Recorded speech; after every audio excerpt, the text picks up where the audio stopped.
পরম প্রেমময় যুগপুরুষোত্তম শ্রী শ্রী ঠাকুর অনুকূল চন্দ্রের আতুল রাঙা চরণে জানালাম আমার শতকোটি দণ্ডবৎ প্রণাম। আমার ভক্তপ্রাণ দাদা ভাই বোন মা সকলকে জানালাম জয় গুরু। আশা করব ঠাকুরের কৃপায় আপনারা ভালো আছেন, সুস্থ আছেন। আজকে আমরা ইষ্ট প্রসঙ্গে আলোচনা করব একটা সুন্দর বিষয়। আমাদের বৌরানী মা কেন ভিক্ষের জন্য আঁচল পাতলেন, বৌরানী সম্বন্ধে আরও কিছু কথা শুনব। বৌরানী মা আসলে কে, সেটাই আজকে এই আলোচনার মাধ্যমে জেনে নেব।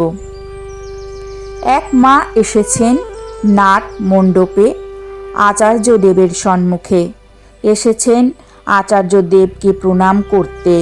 সেই সময় পরম পূজ্যপাদ শ্রী শ্রী আচার্য দেবের সাথে বৌরানী মাও বসেছিলেন।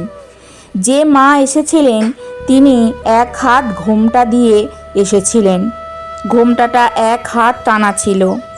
তো তিনি প্রণাম করে দাঁড়িয়ে আছেন। সেই মুহূর্তে বৌরানী মা বললেন যে, তোমার ঘোমটাটা এত দূর টেনেছো কেন? ঘোমটাটা একটু তুলে নাও, না হলে তো হাঁটতে গিয়ে হোঁচট খেয়ে পড়ে যাবে। এত দূর ঘোমটাটা টেনেছো, রাস্তা তো দেখতে পারবে না। তখন ওই মাটি বৌরানী মাকে বললেন, না, আমি ঘোমটাটা তুলতে পারবো না, কারণ আমার মুখে ক্ষত আছে, যা দেখলে সবাই ভয় পাবে, তাই ঘোমটাটা আমি তুলতে পারবো না মা। তখন বৌরানী মা বললেন, তাহলে এটার চিকিৎসা করাওনি? চিকিৎসা করালে তো সেরে যাবে।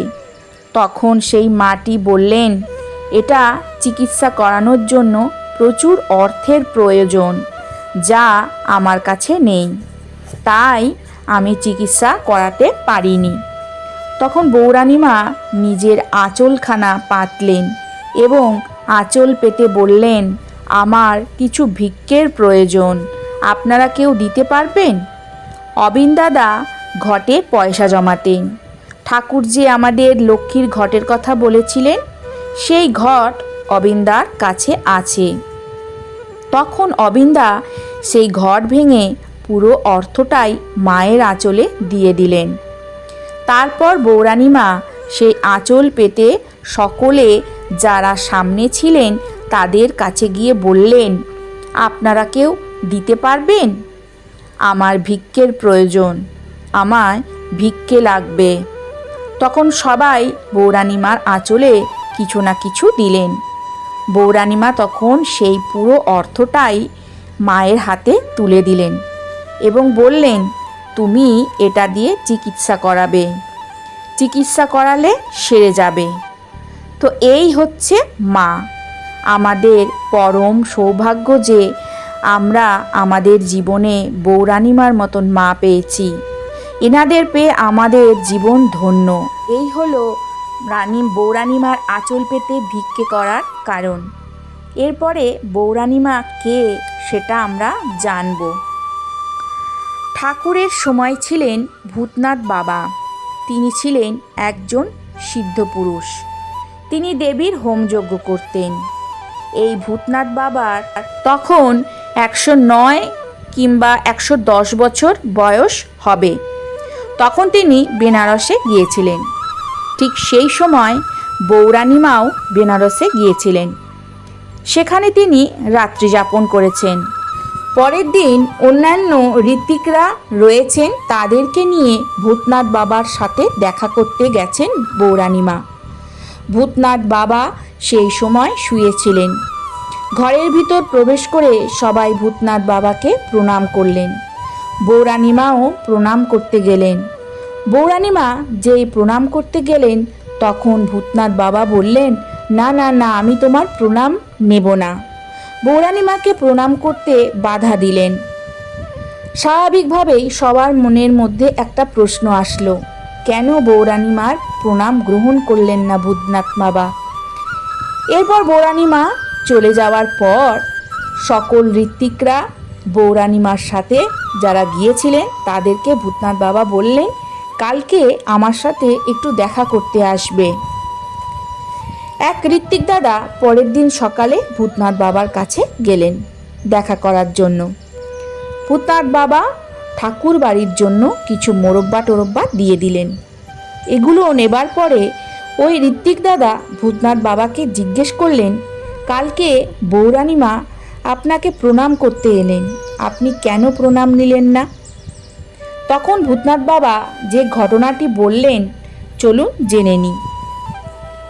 আচার্যদেবের যখন বৌরানীমার সাথে বিবাহ হয় তখন শ্রী শ্রী দাদা ভূতনাথ বাবাকে আমন্ত্রণ করেছিলেন নবদম্পতিকে আশীর্বাদ করবার জন্য।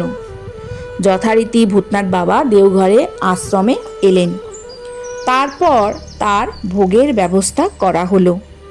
তিনি সিদ্ধ পুরুষ ছিলেন, তিনি কারোর সামনে আহার গ্রহণ করতেন না। সেই ব্যবস্থাই করলেন শ্রী শ্রী দাদা। যেখানে তার খাবারের ব্যবস্থা করলেন সেখানে কড়া পাহারা বসালেন চতুর্দিক দিয়ে, যাতে কোনো কীট পতঙ্গ ওই ঘরে প্রবেশ করতে না পারে। সেখানে ভূতনাথ বাবার ভোগের ব্যবস্থা করা হলো। তিনি সেখানে বসেছেন এবং যখন তিনি খাবেন সেই মুহূর্তে একজন মা ভূতনাথ বাবার সামনে এসে দাঁড়ালেন এবং তিনি বললেন, বাবা আমি অনেক দিন যাবৎ কিছু খাইনি।